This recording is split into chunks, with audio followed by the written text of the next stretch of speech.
Hello, good morning, good afternoon, or good evening o anong oras yung napanood ang video natin. Welcome sa ating channel, lalo sa mga bagong tagapanood, mga bagong subscriber. So maraming salamat sa pagsubaybay sa atin pong pag-aaral. Our topic today is about analysis of variance. Commonly, ang mga medyo nahihirapan ng statistics, lalo na pagdating sa inferential, I hope that this topic ay makatulong sa inyo.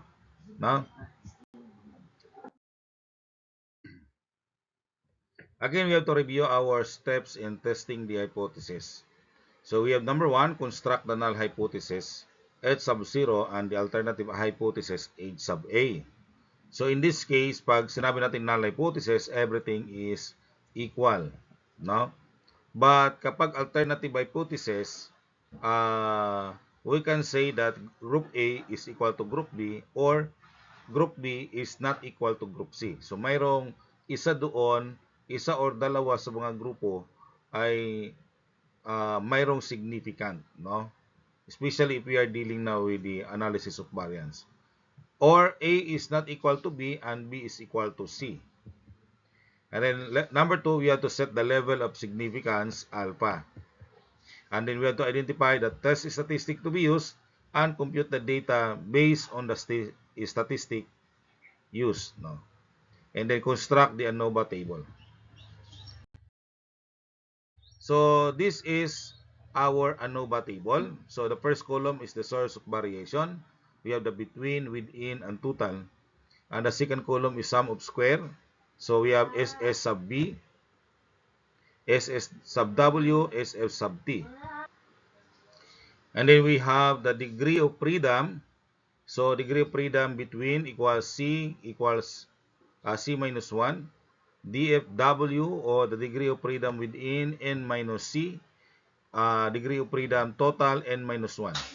And then we have the mean sum of square. MS sub B is equal to the quotient of S sub B divided by DFB. Then we have the MSW is equal to SSW divided by DFW. And then we have our final column, the F. So the solution of F, you have MS sub B divided by MS sub W. So ang atin pong SS sub B is equal to the summation of all x sub I, x sub AI square, and then divided by N, N natin, N sub AI. So yung A natin is representing the groups minus the summation of x sub I square divided by N. Tapos ang SS sub T is equal to the summation of x squared sub I minus the quantity of summation of x sub I square divided by capital N. Ang SSW is SS sub T minus SS sub B. So ibig sabihin, in this case, ito, kapag na-solve natin ang SS sub B and SS sub T, so saka lang natin maikuha si SSW. Kasi ipagmaminus lang po natin yung dalawa.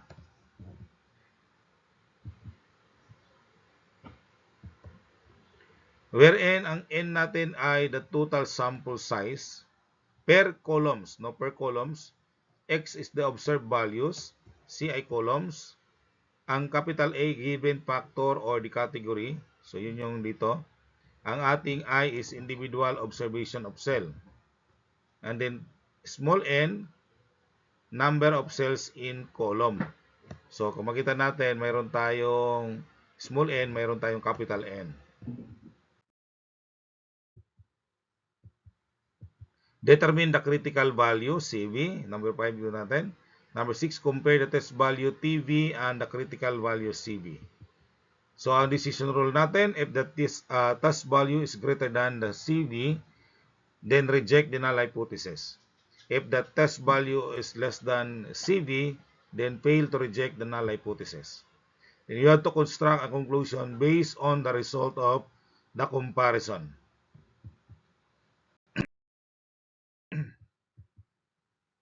So, ang analysis of variance, this technique is used if there are two or more variances or more independent samples.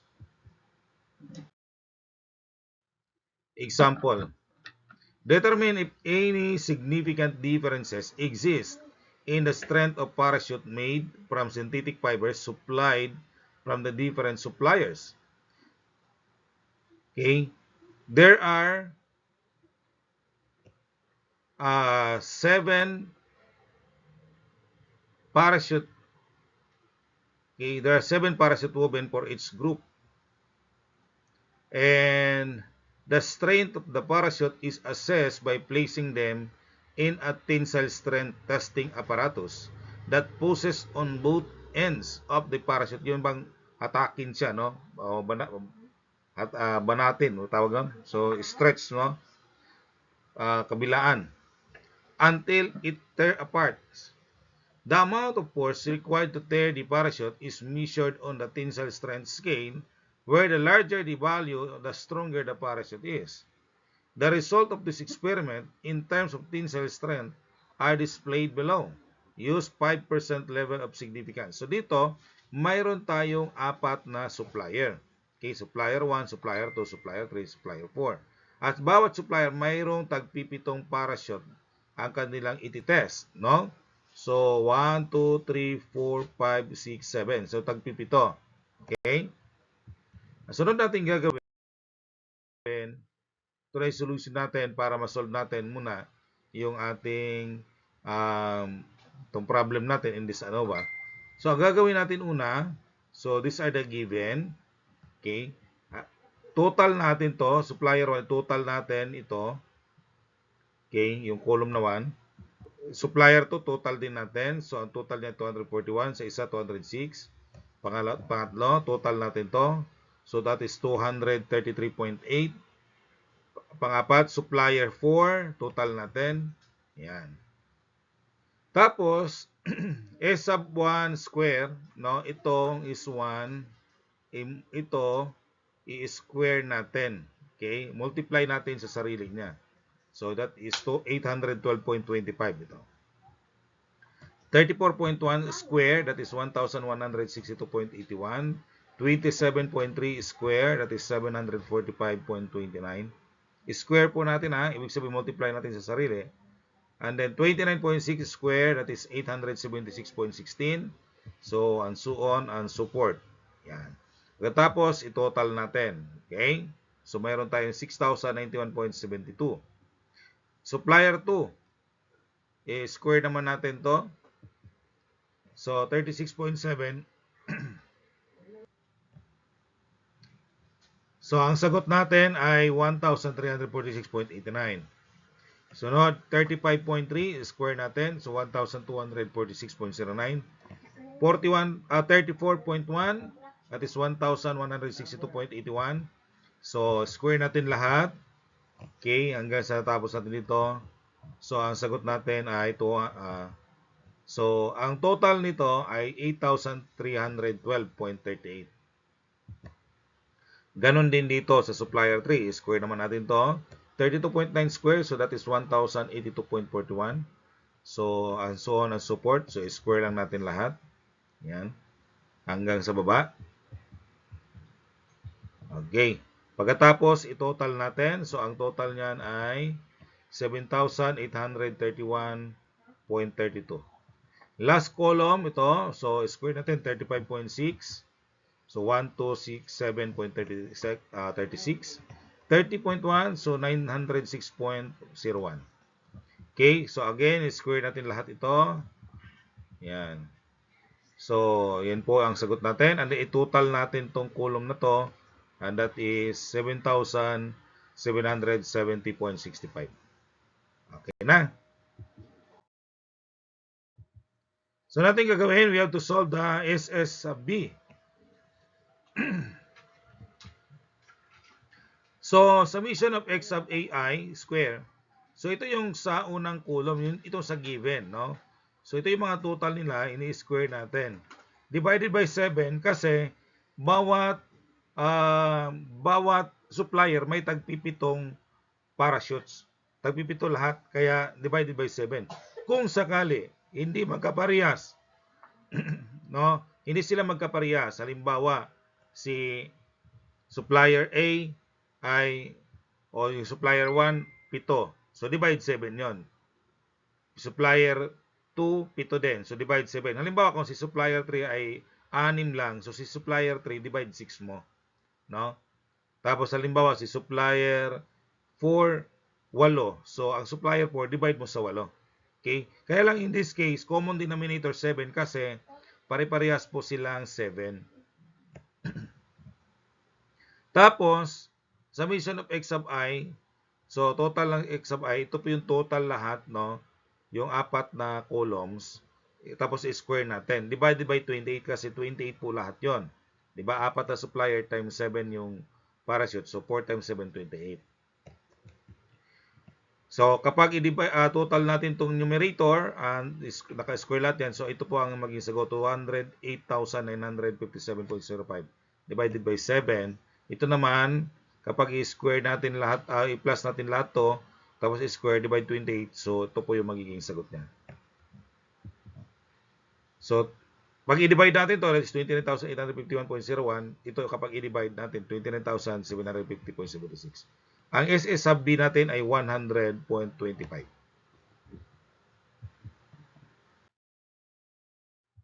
Okay. Sa SS sub D, ito naman yung naka-square na.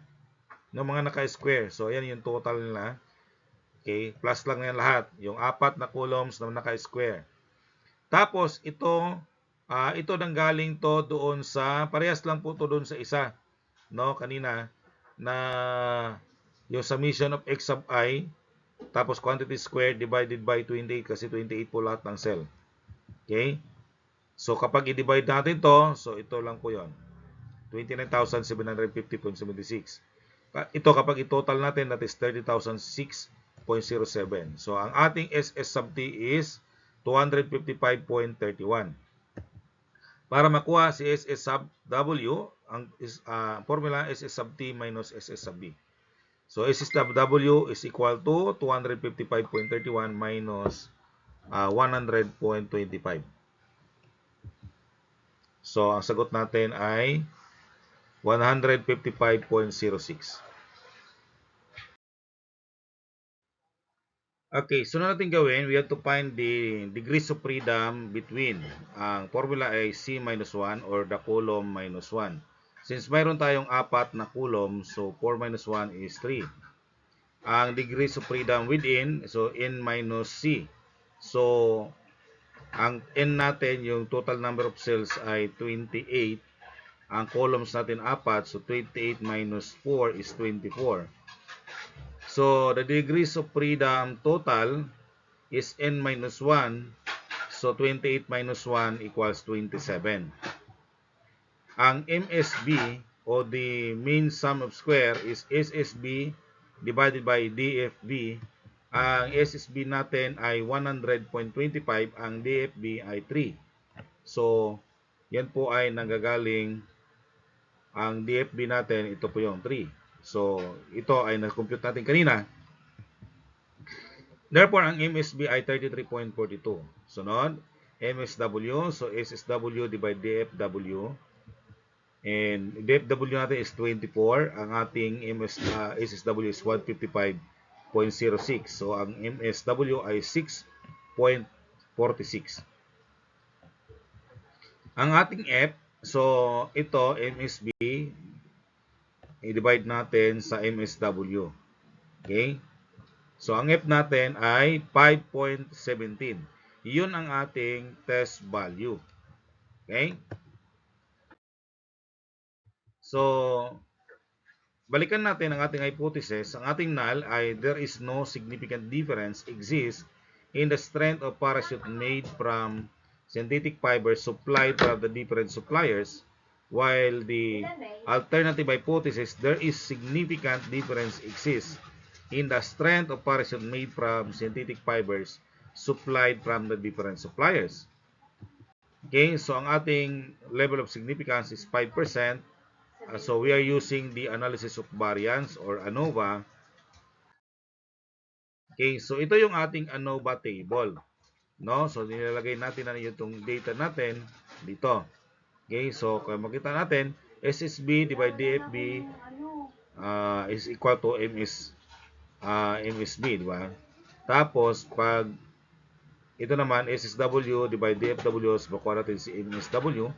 Tapos, i-divide natin yung dalawa, makuha natin to. No? Now, ang ating critical value at 5% level of significance, ang degrees of freedom natin ay 3, 24. So, 3, ito yung babo natin, 24 is, so, we have to find using the critical value table of ANOVA. Okay? So, ito ay ma-download nyo naman o makita nyo naman to sa Google.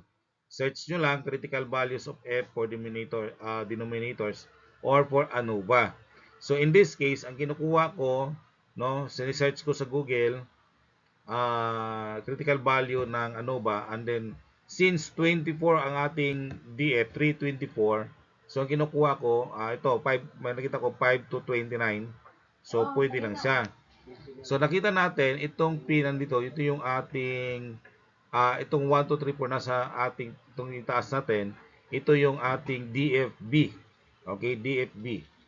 Ito namang number na dito sa gilid, ito yung ating DFW. Okay? So ang ating DFB ay 3. Ang DFW natin ay 24. So hanapin natin 24. So 10 pa lang to. Okay? Tapos ito ay percent. Since ang ating level of significance ay 5%, so mayroon dito 0.10 o 10%, 0.05, 5%, and 0.01 ay 1%. So ito po yung ano niya. So hanapin natin yung pang 24, yung dito sa gilid, no? So 17 pa lang to. Ayan. So ito na. 24. 5%, 3, tapos kama 24, no? So 3 ang ating DFB, 24 ang ating DFW, tapos 5% yung level of significance. So ito yung ating critical value, 3.01. Okay?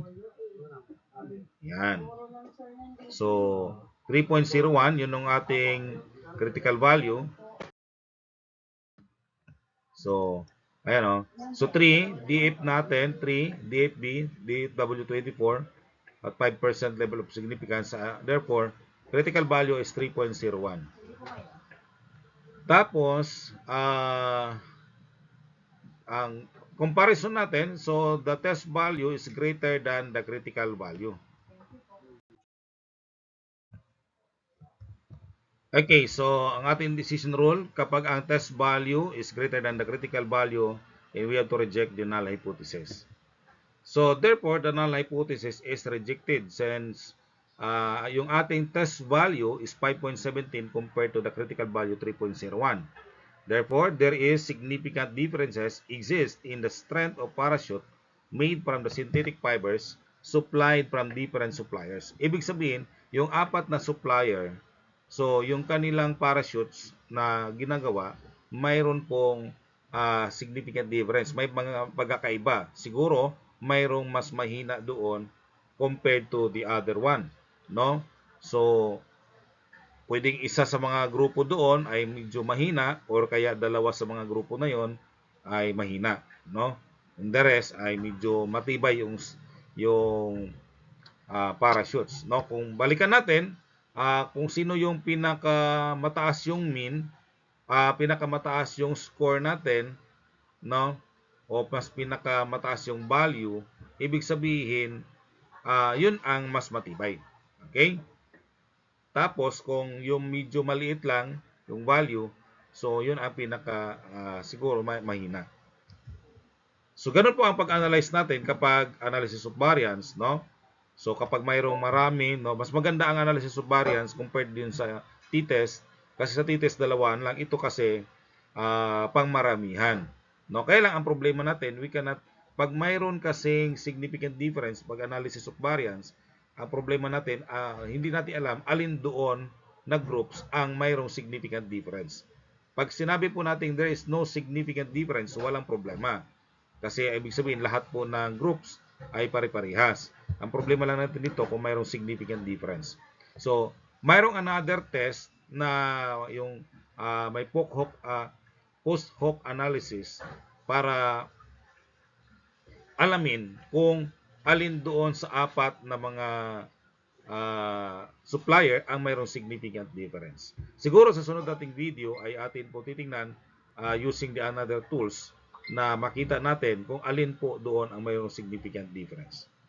Okay? So this is your activity to answer. Use ANOVA at 1% level of significance to determine who will be granted the ABC scholarship based on their academic performance from the previous semester.